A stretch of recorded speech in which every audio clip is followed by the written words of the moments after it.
Artie rain. Some stay dry while others feel the pain. Artie rain.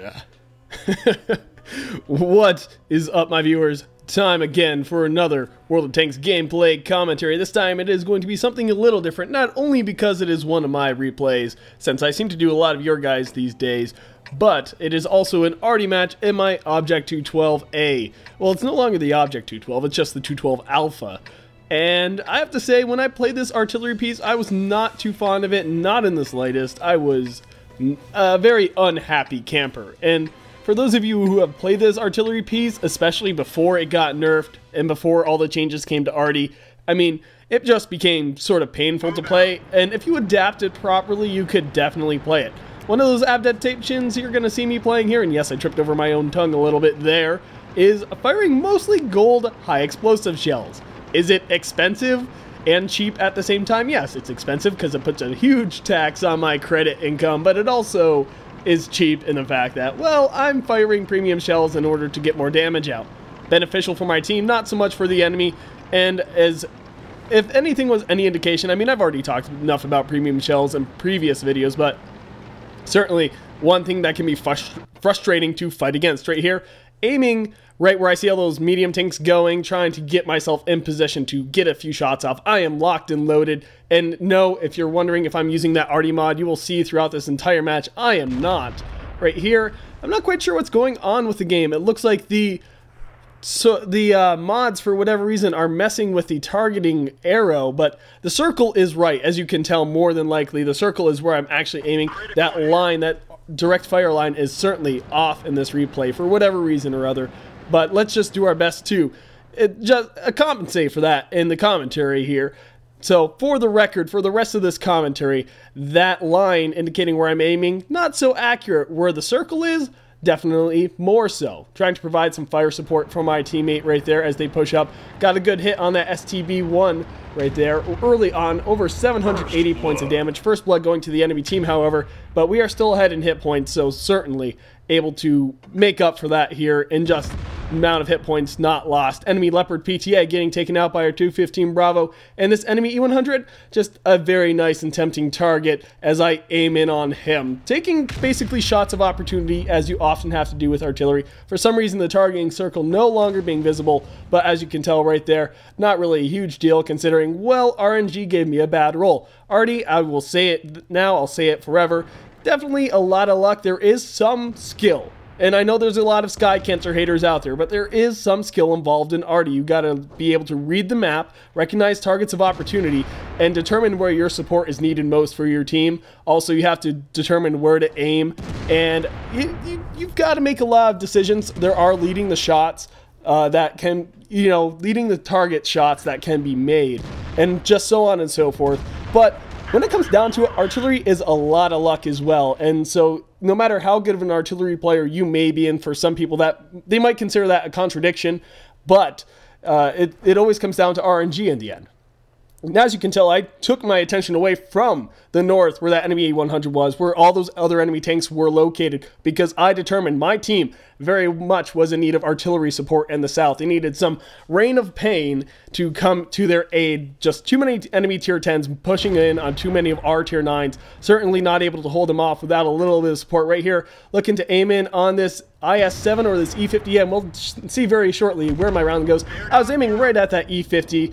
Definitely got the kill there, taking a good chunk of his health. All of his remaining 918 hit points just gone. And our E75 saying, nice shot, Artie, very appreciative of my support. Now aiming in at that enemy IS-7, seeing if I can knock him down a peg or two. Certainly his gun is not nearly as intimidating as that enemy E4, but his armor certainly is more so. And I know my team's going to have a harder time penetrating an IS-7 than an T110 E4.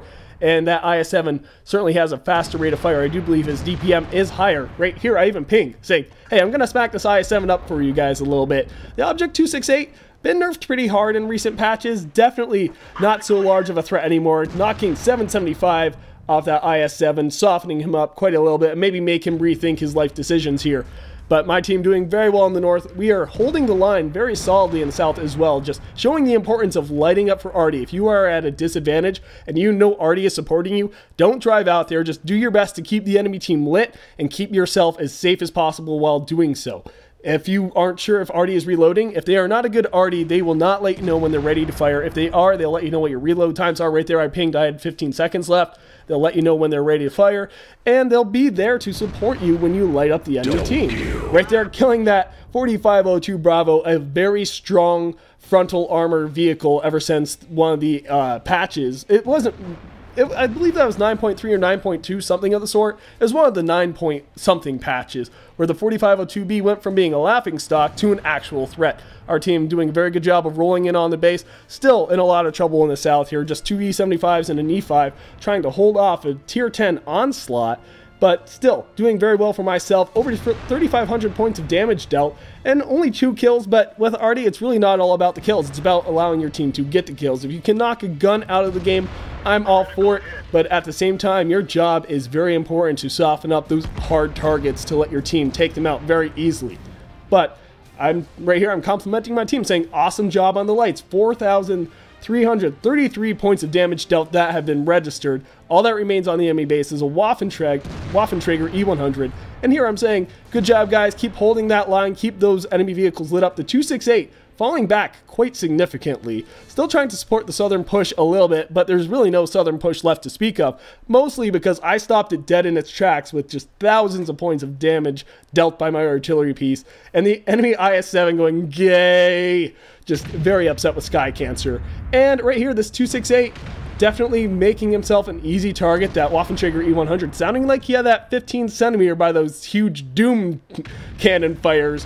And right there, only a splash for a little bit on that 268. But that is game, set, match. Just going to show that our team probably would have lost.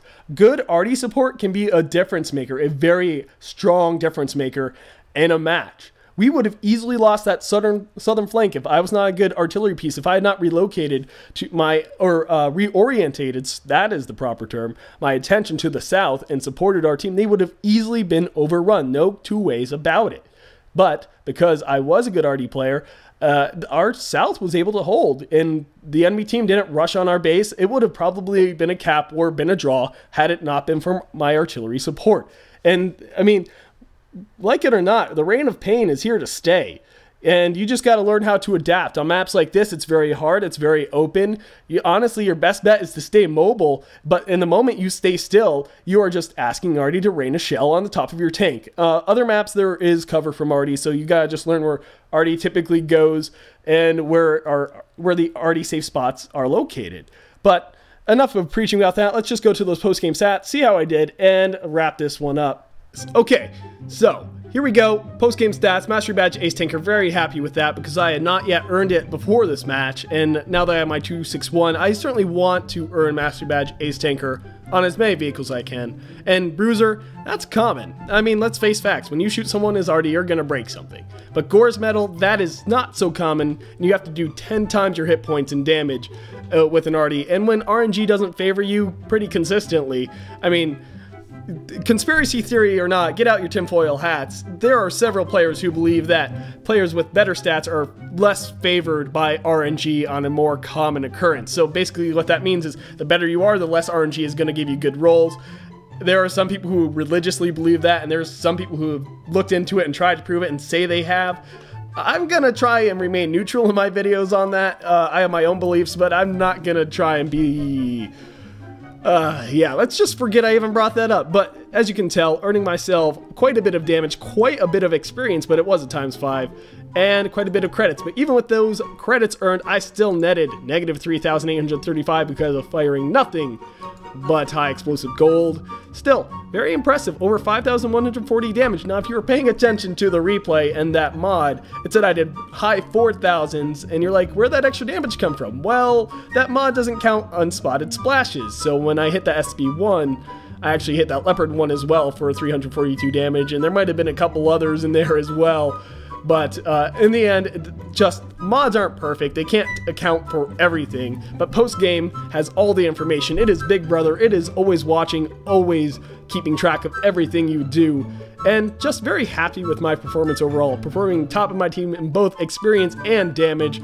And something I don't get to do too often is artillery. Artillery is a very team-dependent vehicle. It's a very team-dependent category. If you don't have a good team who's spotting for you, who's holding that line and protecting you, and isn't staying alive long enough for you to get any damage out, it's really hard to do well as artillery. And you might be a Sky Cancer hater. I mean, don't get me wrong. I play mostly heavy tanks, and I dabble in artillery. Maybe that's being a little bit too generous to myself. I actually started the game playing artillery. I'm a clicker, but still, artillery is here to stay. It's one of those pieces that's probably not going to be removed from the game. So either learn how to just stay out of their sight lines, always moving, or get into already safe cover, be aware, and in the end, just do your best to mitigate the consequences. But I mean, I love this match because it just demonstrated the perfect teamwork. My team, where they suffered the disadvantage in tanks and hit points and tier, pretty much every disadvantage you can think of in this game. They just, instead of blitzing forward and dying needlessly, they held back. They stayed as safe as they could. They held the line and kept the enemy team lit for me to provide arty support. And they knew I was providing arty support, which is exactly why they did that. That type of teamwork is rare in this game, and it was beautiful in this match. And right here, 8 shots fired and 5 of them were direct hits. I cannot tell you how uncommon that stat line is for me as an arty player. 90% of the time I'll fire 10 shots and maybe 2 or 3 direct hits at most. So that sort of stat line was amazing, which is why I was able to get out so much damage. Even the ones that weren't direct hits got 5 splash damages out of it. So beautiful, beautiful RNG rolls, beautiful teamwork, and just probably one of the better matches I've ever had in an artillery piece. I'm not gonna lie, even since the nerfs have come. So still, artillery always should be considered a threat, should always be taken into account, and if there's arty in your match, play accordingly. Certainly, don't just assume they're not going to be aiming at you, because if you assume they're not aiming at you and you're standing still in an unsafe position, they're going to bomb you. They're going to kill you. But remember, if you like this video, click that like button. If you want me to see more, subscribe. And if you got a replay, check the description below for instructions on how to submit. Also, comment section below for just suggestions, criticisms, anything I can do to improve my videos or channel. But until next time, this has been Spang, and I am signing off. MLG Dynamo.